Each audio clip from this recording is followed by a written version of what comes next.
আমরা সমাজে উইরা আসি নাই, আমরা এই দেশের নাগরিক। আমরা বসেন আমরা ট্যাক্স হোল্ডার নাগরিক, ট্যাক্স দেই আমরা, আমরা ট্যাক্স ছাড়া এই দেশে থাকি না। ওয়াজ মাহফিলে আসি আমরা অনুদান দিয়ে সার্বিক সহযোগিতা করে এখানে এসে দাঁড়াই। আর অনেক সবার কথা বলছি না, অনেক বক্তা আছে অর্থের বিনিময়ে এখানে আসে। বিচার করতে হবে। একজন সমাজবাসী, সমাজপতি, সমাজের যে কমিটি, সে যতটুকু এই সমাজের কল্যাণের কাজ করতে পারবে, একজন ইমাম কিন্তু পারে না। সে তো ইমামের দায়িত্ব নিয়ে বসে আছে। আর সভাপতি সাহেব যেই কথাগুলো বললেন, ওইগুলোই আমাদের পাথেওর জন্য যথেষ্ট। গুনাহগার মানুষ, জালেম মানুষ আপনাদের চেয়ে অনেক বেশি গুনাহগার, সেটা আল্লাহ ভালো জানেন। কিন্তু আমরা সর্বোচ্চ চেষ্টা করেছি এই মিম্বরের সাথে যেন ইনজাস্টিস না হয়।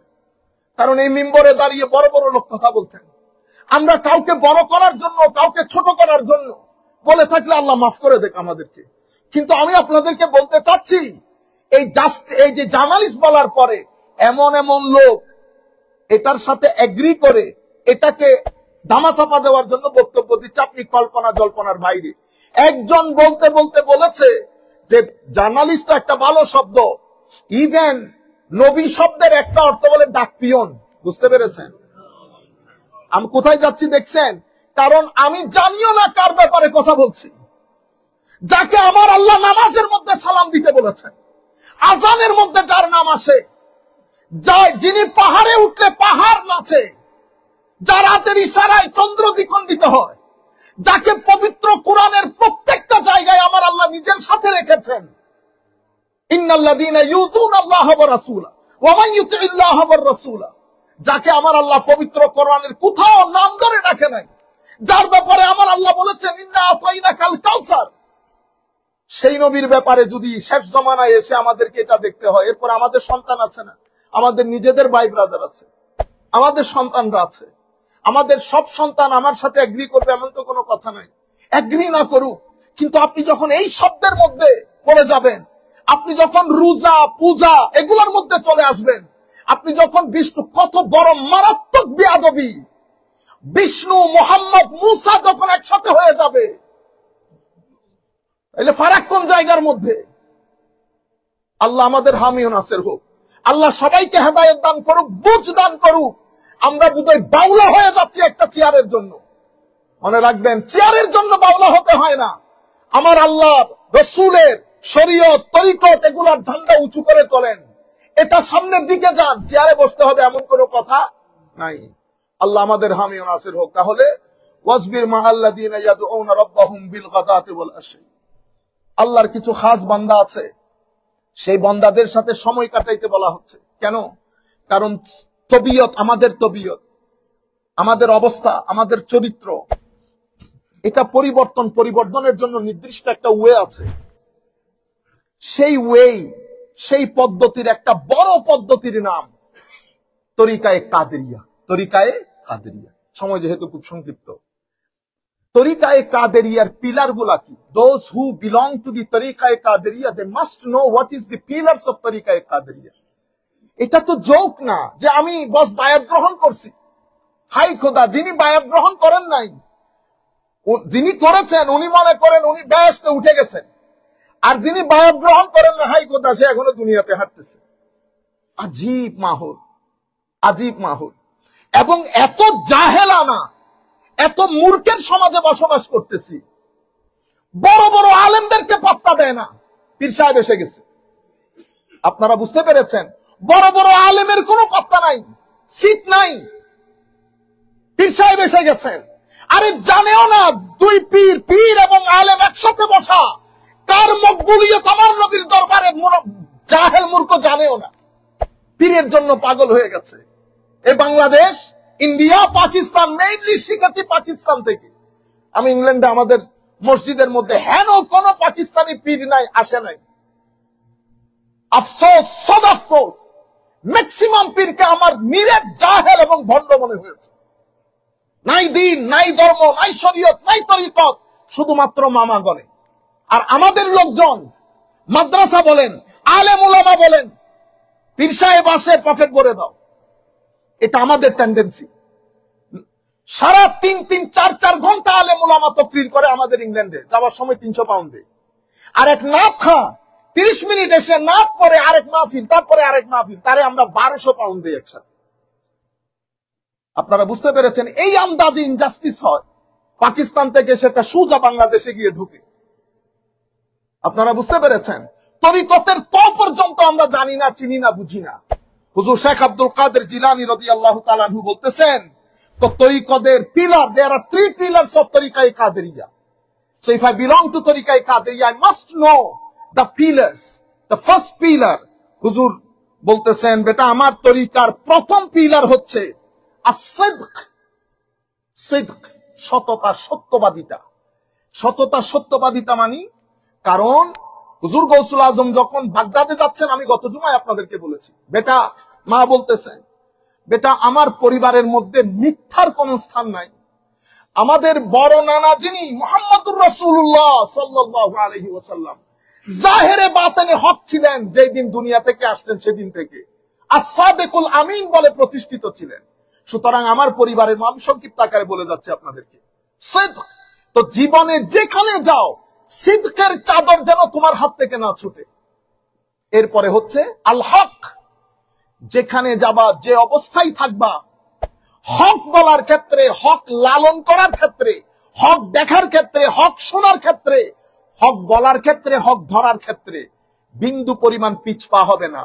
আমার পরিবারের মধ্যে হক বাতিলের ফারাককারী আমার পরিবার, আমাদের ঘরগুলো হকের মশালদারি। সুতরাং তুমি যেখানে থাকবে, হক যেন তোমার সাথে থাকে। এজন্য বলা হচ্ছে, ফারুক যেখানে হক সেখানে, আবু বকর, উসমান ও আলী যেখানে হক সেখানে, ইমামে আজম শাফেঈ, মালিক, হাম্বলী যেখানে হক সেখানে, ইমাম আশআরী, মাতুরিদি, তাহাবী যেখানে হক সেখানে। এটা কুল কায়নাতের উলামায়ে কেরাম আমাদেরকে শিক্ষা দিয়েছেন। সম্মানিত উপস্থিতি, তৃতীয় বিষয় যেটা আল আদল, জাস্টিস, এটা আমাদের তরিকায়ে কাদেরিয়ার পিলার্স বলা হচ্ছে। জাস্টিস মানি, তবে এটা 3টা জিনিসের সাথে তুমি যদি ব্যালেন্স এবং জাস্টিস প্রতিষ্ঠা করতে না পারো, তাইলে তরিকায়ে কাদেরিয়ার তুমি পিলার নষ্ট করে দিলা। কিরকম আদালত? প্রথম আদালত তোমার সাথে তোমার আল্লাহর। কিরকম ভাবে প্রতিষ্ঠা করব? আল্লাহর কিছু হক আছে আমার উপর, সবচেয়ে বড় হক হচ্ছে আল্লাহর দরবারে সিজদা দেওয়া। এরপরে আমার আল্লাহর মিশনকে জমিনে বাস্তবায়ন করার জন্য কাজ করা, এটা আল্লাহর হক, আমার কাঁধের উপরে নিয়ে হাঁটি আমি।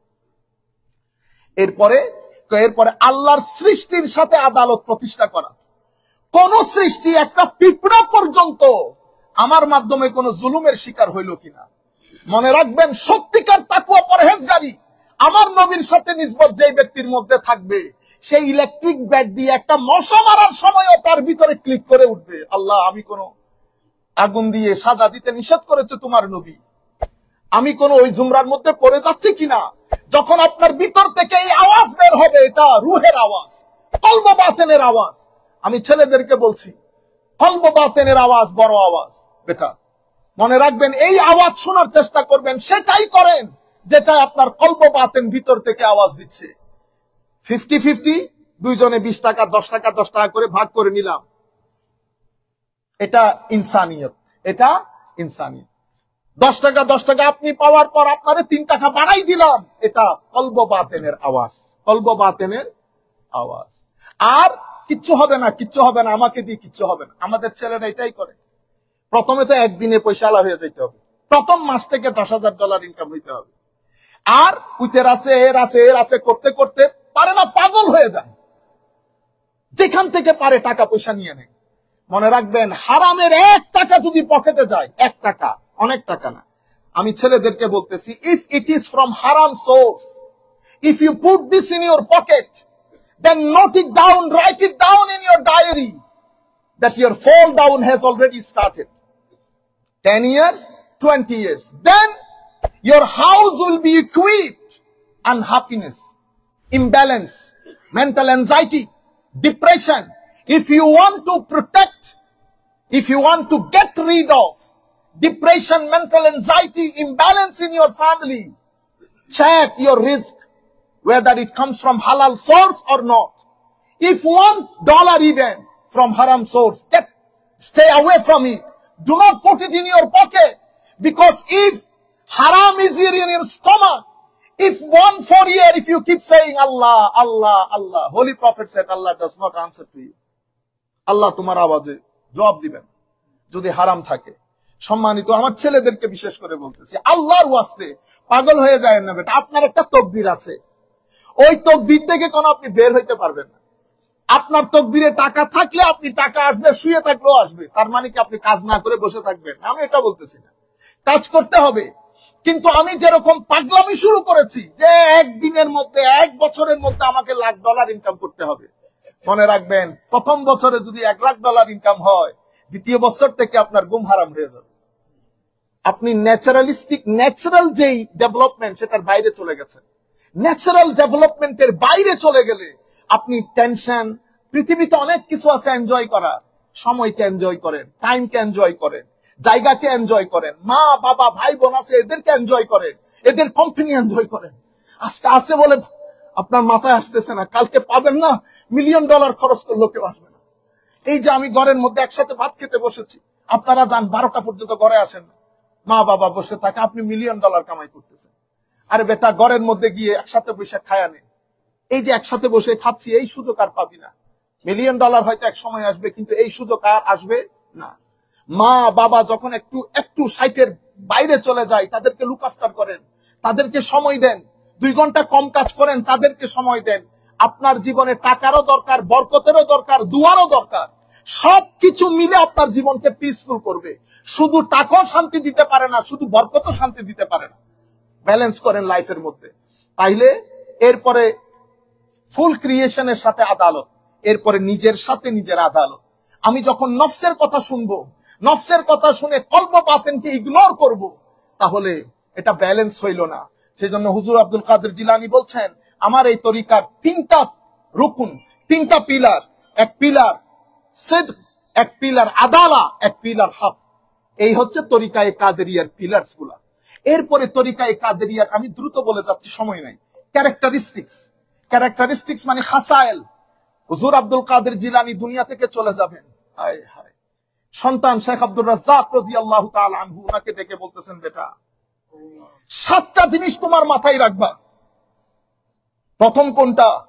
তো যেই ব্যক্তির মধ্যে হযরতে ইব্রাহিম আলাইহিস সালামের সাখাওয়াত আসে নাই, জেনারসিটি আসে নাই, হযরত ইব্রাহিম আলাইহিস সালাম।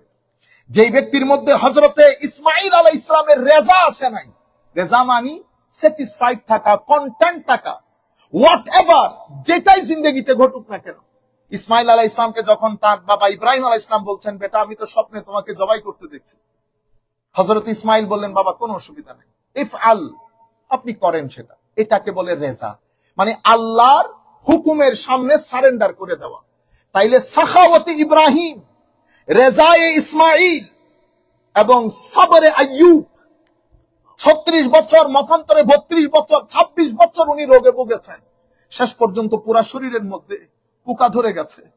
শেষ পর্যন্ত পোকা যখন কলব বাতেন, হার্টকে আঘাত করা শুরু করছে, তখন আল্লাহর দরবারে ফরিয়াদ করেছেন, আল্লাহ যা কিছু হয়েছে, কিন্তু আমার জিকির জারি ছিল। কলব এবং জবান যদি পোকায় কামড় দেয়, মাওলা জিকির করব কি করে, আমি বাঁচবো বা কি করে? তখন আল্লাহ রহি করলেন, আইয়ুব দোয়া করো। হযরত আইয়ুব দোয়া করলেন, রব্বি ইন্নী মাসসানিয়াদ দর ওয়া আনতা আরহামুর রাহিমিন। আল্লাহ আইয়ুবকে সামান্য বেদনা টাচ করেছে, দেখছেন অবস্থা। তো তুমি বড় দয়াশীল আল্লাহ, বলেও নাই আল্লাহ আমাকে, আমি মাফ চাই, আমাকে শেফা দান করো, এটা বলে না। হযরত হুজুর গৌসুল আজম বলতেছেন, বেটা যতক্ষণ পর্যন্ত কারো ভিতরে সবরে আইয়ুব না আসে, রেজাই ইসমাইল না আসে, সাখাওয়াতে ইব্রাহিম না আসে, ততক্ষণ পর্যন্ত সেই ব্যক্তি কাদেরিয়া তরিকার মানুষ হতে পারে না, সুফি হতে পারে না। আপনি চিন্তা করতে পারবেন। সম্মানিত উপস্থিতি, এরপরে বলেছে হযরতে জাকারিয়া আলাইহিস সালামের ইশারা, হযরত জাকারিয়া ইশারা, আল্লাহ শেষ বয়সে কোন কিভাবে সন্তান, তো জাকারিয়া আমারে কিছু নিদর্শন তো দিবেন, তো 3 দিন কথা বলিও। এখানে অনেক লম্বা কথা আছে, আমি বলতে পারতেছি না। তো জাকারিয়ার ইশারা, হযরতে ইউসুফ আলাইহিস সালামের গুরবা, হযরতে ইউসুফের দেশে দেশে ঘুরছে, কূপে ফেলিয়ে এরপর ওখান থেকে তুলে ভাইয়েরা মিশরে নিয়ে গেছে। এই যে গুরবত, পরিবার পরিজন আত্মীয় স্বজন থেকে দূরে থাকা, এখানে সুফিয়ায়ে কেরাম যখন গুরবতের কথা বলেন তো বলতে চান এক ব্যক্তি গরিব বিদেশি যেমন পরিবার পরিজন থেকে দূরে থাকে, ঠিক সেভাবে আল্লাহর ওলির উপর ফরজে আইন আল্লাহ নারাজ হয় এমন প্রত্যেক জিনিস থেকে দূরে থাকা। বিদেশের মধ্যে ইবাদত করা সমাজ ছেলেরা যারা দেশে নামাজ পড়ে না বিদেশে নামাজ পড়ে, এবং সেই নামাজের মধ্যে মনও বসে, কেন? গুরবতের কারণে। তো সুফিয়ায়ে কেরাম মুরিদদেরকে শিক্ষা দেয় গুরবতের শিক্ষা। এই শিক্ষা শুধু পরিবার থেকে দূরে থাকা না, আল্লাহ অপছন্দ করেন এমন প্রত্যেক জিনিস থেকে দূরে থাকা। এর পরবর্তীতে বলা হচ্ছে হযরত ইহইয়া আলাইহিস সালাতু ওয়াস সালাম কাপড় চোপড়ের মধ্যে সেইভাবে স্টাইলিশ ভাবে চলতেন না, সুফ পরতেন, চামড়া পশমের এই জিনিস। এবং ফাইনালি হযরত ঈসা আলাইহিস সালামের সিয়াহা, দেশে দেশে সফর করা, কারণ সফর না করলে অন্তর বড় হয় না, সফর না করলে ইলম শিখা যায় না, সফর না করলে আপনি অনেক কিছু এক সফরের মধ্যে যা শিখা যায় 10 বছর মাদ্রাসা মসজিদে পড়লে ওই লেখাপড়া হয় না। সফর মানুষকে অনেক কিছু শিক্ষা দেয়। সেই জন্য নবীদের মধ্যে সফর, ওলিদের মধ্যে সফর, উলামায়ে কেরামের মধ্যে হেন কোনো আলেম পাবেন না যারা সফর করেন নাই। আমাদের দেশেও যারা সফর করে না তারা এক মেন্টালিটি, যারা সফর করে তারা আরেক মেন্টালিটি।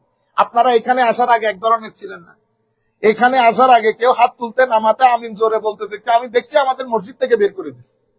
হুজুর নামাজ পড়ছে, এটা নামাজ হয়েছে কেমনে, কি করছে? আমিন জোরে বলছে। বুঝতে পারছেন কেন হয়েছে ঘটনা? কারণ এরা ওই অঞ্চল থেকে বেরই হয় না, ওদের কাছে ওইটাই শরীয়ত। যে 2-3 জন বাইরে আসছে তারা কিন্তু বুঝতে পারছে, তারা কি ফেকা পড়ছে? ফেকা পড়ে নাই, সফরের কারণে এক্সপিরিয়েন্স হয়েছে। সম্মানিত, এরপরে আমার নবীর ফকর, ফকর মানে গরিবই না, ফকর মানে হচ্ছে আমি পয়সাওয়ালা হইতে পারি, কিন্তু পয়সাওয়ালা হইতে গেলে এটা আমাকে আল্লাহর জিকির থেকে দূরে রাখবে। সেই কারণে আমি এই জিনিসটাকে প্রেফার করলাম যাতে সদা সর্বদা আল্লাহর সোহবতের মধ্যে আমার দিন কাটাইতে পারি। তো উনি সন্তানকে বলতেছেন, বেটা যতক্ষণ পর্যন্ত সবরে আইয়ুব, রেদাই ইসমাইল, সাখাওয়াতে ইব্রাহিম, গুরবতে হযরতে জাকারিয়া, ফকরে মুস্তাফা, সিয়াহতে ঈসা, এই বিষয়গুলো, সুফে ইয়াহইয়া, এই বিষয়গুলো যতক্ষণ পর্যন্ত তোমার ভিতরে অর্জন করতে না পারবে ততক্ষণ পর্যন্ত তরিকায়ে কাদেরিয়া তোমার ভিতরে ডেভেলপ করবে না। এরপরে উনি মুরিদদের ব্যাপারে সংজ্ঞায়িত করেছেন, মুরিদ কাকে বলে। খুব একটা মুরিদ মানে বেশি ইবাদত করে কুজো হয়ে হাঁটা মানুষ যেন আবেদ বলে, এটার নাম মুরিদ না। মুরিদ মানি ওই একটু হাতের মধ্যে এই এক্সাক্ট এই কথাগুলা বলেছে, হাতের মধ্যে তসবিহ নিয়ে নিয়ে হাঁটার নাম মুরিদ না। মুরিদ বড় বড় ওলিদের, এখন আমাদের কথা বলছে, তো বড় বড় ওলিদের সম্মান বর্ণনা করা, তাদের হাল বর্ণনা করা, এটার নাম কি না? মুরিদ না। তাই আমরাও পড়ে গেছি। মুরিদ কাকে বলে? হায় হায়, কর যার অন্তঃকরণে, সামগ্রিক জীবনে, কলব বাতেনে যেই এক নিয়ত হয়ে গেছে যে কোনো মূল্য আল্লাহর রেজামন্দি অর্জন করবে, জিকিরের মাধ্যমে, মুজাহাদার মাধ্যমে, তওবার মাধ্যমে, ওয়ারার মাধ্যমে, তাকওয়ার মাধ্যমে, ইখলাসের মাধ্যমে, সোহবতের মাধ্যমে, রাতের ইবাদতের মাধ্যমে, ফারাইজে দ্বীন নওয়াফিল এর মাধ্যমে, সেই ব্যক্তিকে মুরিদ বলে। আল্লাহ রাব্বুল আলামিন আমাদের হামি ও নাসির হোক। এরপরে উনি তাসাউফের উসুস বর্ণনা করেছে, ফাউন্ডেশন, 7টা ফাউন্ডেশন বর্ণনা করেছে। শেষে গিয়ে বলেছে আমার এই তরিকার এই 7টা হচ্ছে ফাউন্ডেশন, এটা হচ্ছে রোকন, এটা হচ্ছে খাসায়েল। কিন্তু আনফরচুনেটলি আমরা যারা এটা সেলিব্রেট করি, পালন করি, এটার সাথে যুক্ত, আমরা প্রায় 99% এই বিষয়গুলো সম্পর্কে জানি না। আমরা তাসাউফ মনে করি জিকির করাকে, আমরা তাসাউফ মনে করি শুধু বায়াত হওয়াকে, আর বাকি আমাদেরকে বলা হয় না। কারণ এখানে ম্যাক্সিমাম, ইল্লা মাশাআল্লাহ, সবাই এক ধরনের না, বাট এখানে ম্যাক্সিমাম যেহেতু ব্যবসা বাণিজ্য জড়িত, আমাদের সমস্যা হচ্ছে আমরা বলে ফেললে আমাদেরকে এরাও পছন্দ করেন, ওরাও পছন্দ করেন। আলে হাদিসের বাইরা বলে বেদাতি, যারা আলে, যাদেরকে বেদাতি বলে আলে, আর আমাদের সুন্নি ভাইয়েরা বলে শিয়া হয়ে গেছে। মানে ঠিক কোন জায়গার মধ্যে আছে আল্লাহ পাক জানে। এরপরে সমাজের বড় শ্রেণীও পছন্দ করে না, কারণ বড় শ্রেণী চাই যে খতিব সাহেব এখানে আসেন, খতিব সাহেব আসবে, উঠেন, উঠবে, বসবে। তো এখন আপনি যখন চোখে চোখ দিয়ে কথা বলেন তো বড়রাও পছন্দ করে না। আল্লাহর দরবারে দোয়া করবেন, আল্লাহ যেন আমাদেরকে যেখানে থাকি, যে অবস্থায় থাকি, হকের সাথে থাকার জন্য তৌফিক দান করেন। আল্লাহ যেন আমাদেরকে ইবাদত, রিয়াজত, যা বলি তা কর্মে প্রতিফলন করার তৌফিক দান করেন।